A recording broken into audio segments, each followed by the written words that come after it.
Once you've made the decision to have a firearm in your home for the defense of yourself or your family in the worst case scenario, one of the first things you have to deal with is where you're going to stage that firearm.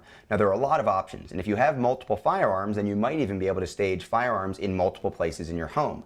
But the consideration for your emergency plan, for your tactics, and even for the viability of being able to use the firearm at all revolve around you thinking about the layout of your home, the likely movement of an attacker, and the likely places that you're going to be.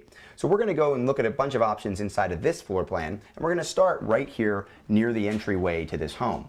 Now, if someone comes in through this entryway, if they force their way in, regardless of where I was at the time that happened, and that may very well be the kitchen. Of course, we know a lot of people spend time. This is a very common area. This is the first corner. This is the first place where I would engage that person or become aware of that person, or if I were hiding from that person, this may be the best first place for me to access a firearm, as I'm doing here from this quick access safe, and being in a position where I can continue to move away or defend myself right here if I need to. Now, I'll put this one back in here, and let's first and foremost talk about one important consideration of storing a firearm in the home. Are we going to keep it secured? Are we going to keep it in a safe?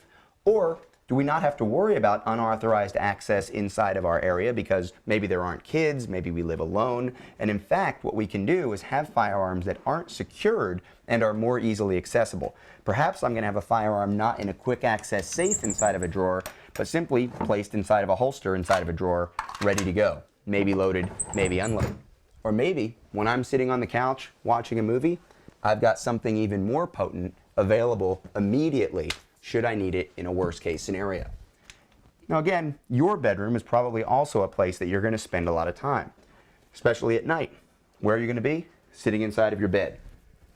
When you're lying in your bed, you want to have quick access to a firearm.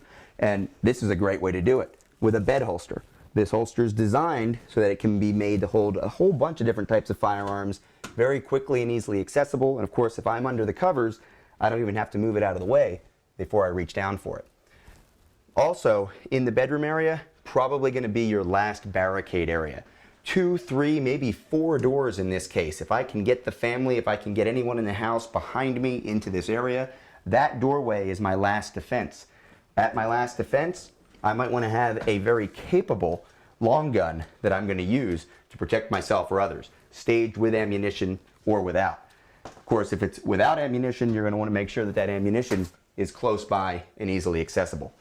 Ultimately, where you keep your firearm is going to be up to you, up to your family, making sure that it's the right place to be, the responsible place to be, and that it's an option. Ultimately, the place you may have it all the time, at the ready, is staged right on your body. The decision you make is incredibly important. Think about it. Trigger Time is brought to you by Crossbreed Holsters, Drago Gear, DS Arms, First Spear, Keltec, PNW Arms, Thunder Beast, Saber Red, Century Solutions, Delta Outdoorsman, Sport Optics, Fox Knives USA, 511 Tactical, and WW Guns.